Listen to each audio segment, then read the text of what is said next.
Yeah, we running hills with the Corsos today. Ouch! Ouch! I said out. Sit. Sit. One thing I can say, sit, is these Corsos, sit. They got more restraint than the bully. See, I got this in my hand. No. Bully would have already been ripping my hand apart. Go get it.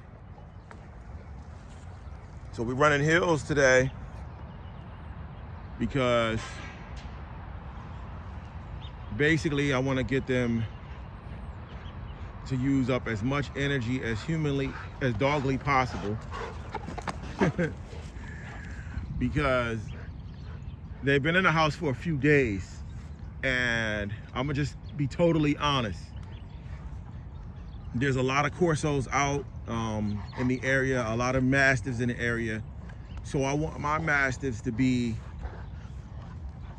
I'm not gonna say I want them to be stronger than the dogs around me. People say you should have confidence and all this and that. But I realize what I'm able to do and what I can do and what others can do.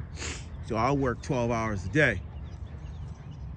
So there's no excuse, but there's no way I can have my Corso as strong as someone that just strictly doesn't have a job, a 9 to 5, or let's just call it a 9 to 9.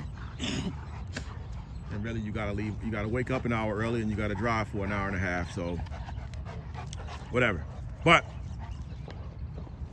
if ever I should meet up with the other Mastiff breeders in the area, or if ever we cross paths, I already know that Mufasa will probably be the largest Mastiff in the area, even when it comes to borables and anything else.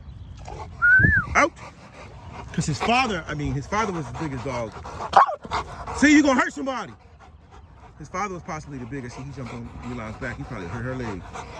You gotta be careful, guys. But his father was probably the largest dog I've ever seen. If not, at least the top 10 for sure. Top 10 for sure. I thought his dad was like an oversized boarable, really. Mufasa's dad was about 165 pounds, 180, maybe 200, I don't know. Nobody could weigh that dog. And Mufasa's mother was every bit of 130.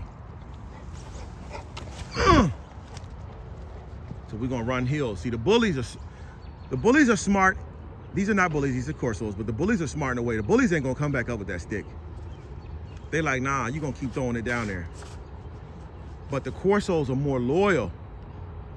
So every time I call them, they're gonna come. Come on, Milan! Every time I call them, they're just gonna come back. I mean, I just instinctively know this. Come on! I don't know if it has to do with brain size or just the way they've been bred, but every time I call these Corsos, they're gonna keep coming back. They're never gonna think, okay, let me just keep chewing on this toy. But the bully's gonna go down there and just keep doing his own thing. Bully's not gonna be worried about you. Hey! Also, sit! Sit! The bully's gonna snatch your hand off. Most of the bullies, not King, but most of my other bullies, they're gonna snatch your hand off for this toy. They're gonna want this toy bad. He wants it bad too. He wants it, but he's not just gonna jump and take it out of my hand. Now, maybe when he gets older, Milan definitely will try to get it. But as you can see, they're being more reserved. And they're running down this hill full speed. So look, instinctively he knows it's going down that hill. She knows too.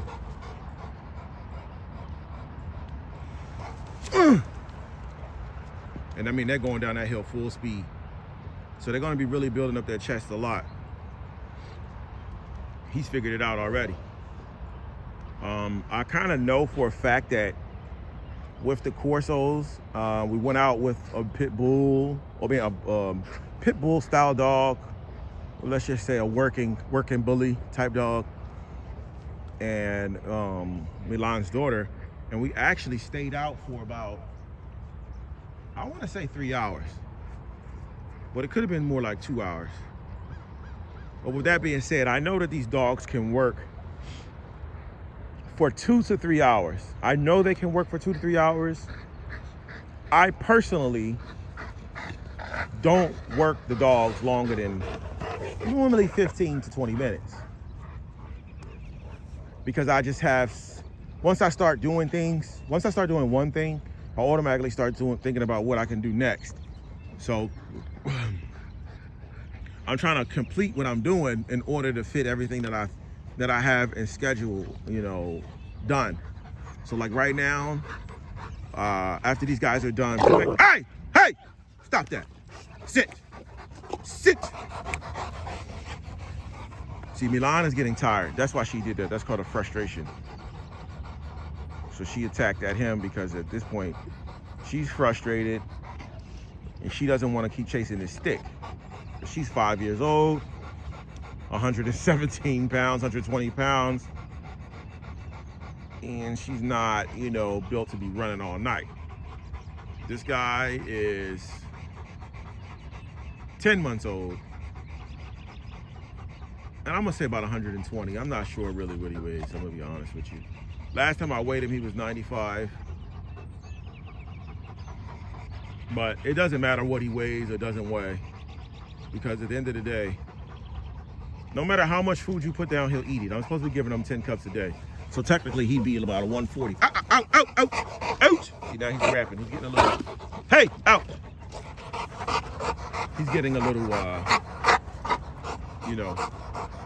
short-winded. When they get short-breathed, it's not a lot of oxygen going to the brain. Less oxygen going to the brain, the less thought goes into what they're doing. But I'm trying to, really get them a good workout,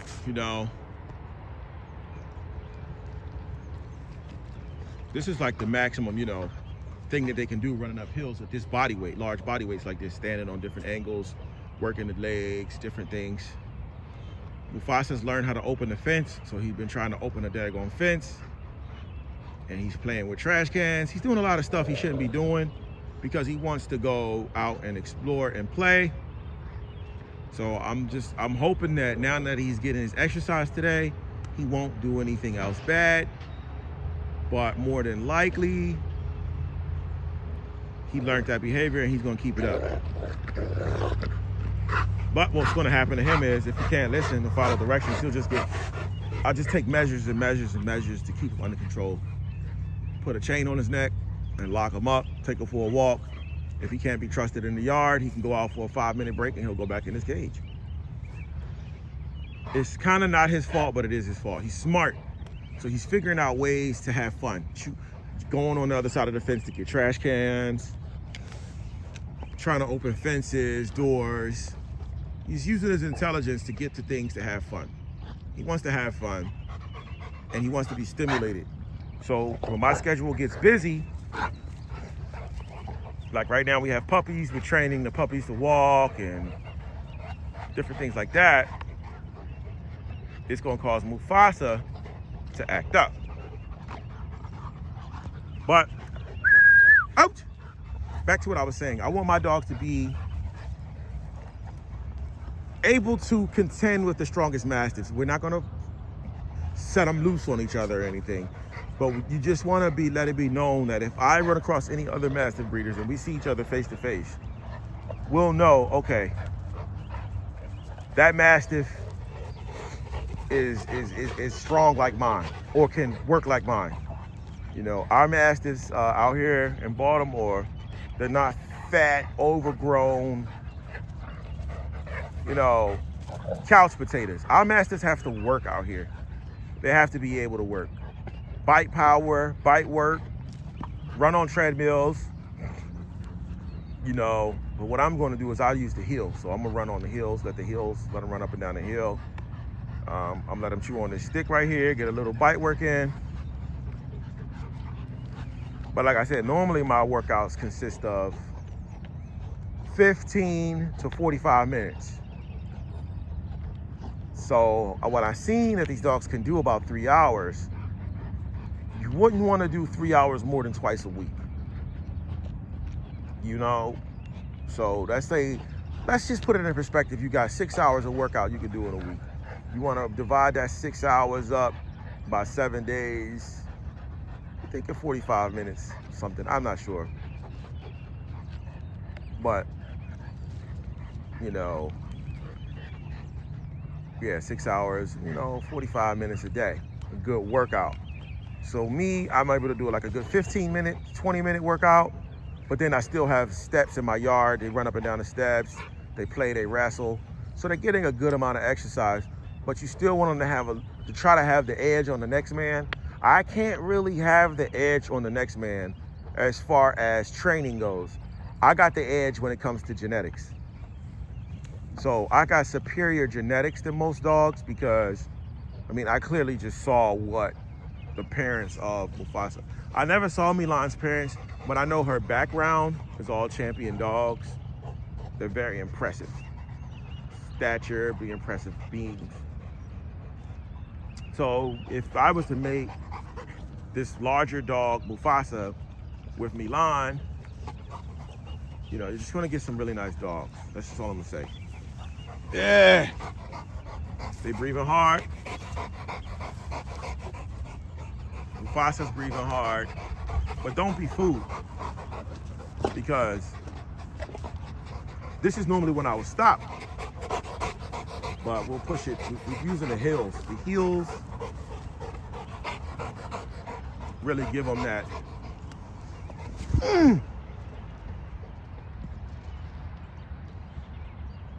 Really give them that that workout.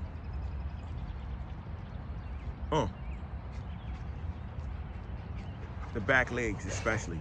There's something about developing the back legs of these dogs. It's very important for them to do certain activities. A lot of times, they say this hip dysplasia or bad hips. A lot of times it's not genetics, it's environmental. You got a large dog that you're overfeeding and all it does is walk on flat surfaces. People are not letting these dogs go and letting them run because they don't have control over them. All right, it's the last run. People are not letting these dogs go because they don't have control of them. And people don't understand what these dogs can really do. Also,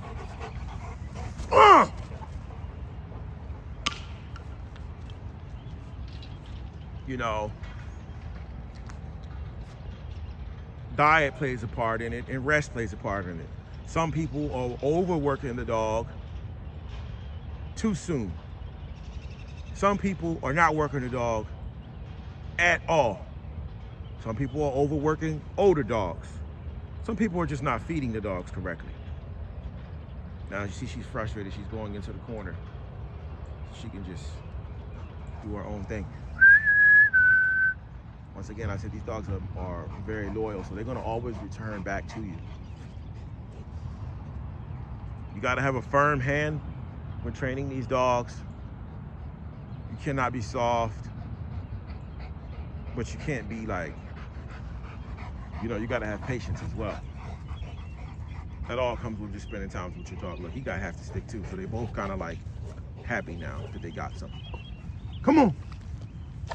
Now I gotta go back, because like I said, I got some cornmeal on the stove that's cooked. So I gotta take that cornmeal, mix it with milk, and feed the other dogs that are hungry. Getting cornmeal and milk for breakfast. Whole milk. And, hey, get up. Come on. I gotta take the trash out, and then I gotta drink my energy drink and get ready for the gym, possibly eat breakfast, possibly. So I kind of got it all planned out, one thing after the other. And I'm gonna do everything. I need to do everything that I wanna do, but at some point I'm gonna run out of time. At some point I'm gonna get tired and have to decide on how hard I wanna push myself. And this is an everyday thing, every day. But he's been in the house for about, let me think. He's been in the house for a couple days, really. And when I say in the house, I mean just in the yard. He hasn't been outside on a run. And I want to say a couple days, 3 days. But that's good for these dogs. You want to be able to get the right amount of rest. For a puppy, this is a puppy, 100+ pound puppy. We used to try to overfeed the dogs and get them as big as possible, but we don't do that. We just feed him till he's satisfied, you know. He's a big dog, so he's gonna get hungry a lot, but what we'll do is break his meals down. One thing about Mufasa, he's fast, he's agile, and he's got some great legs, guys, and a great attitude.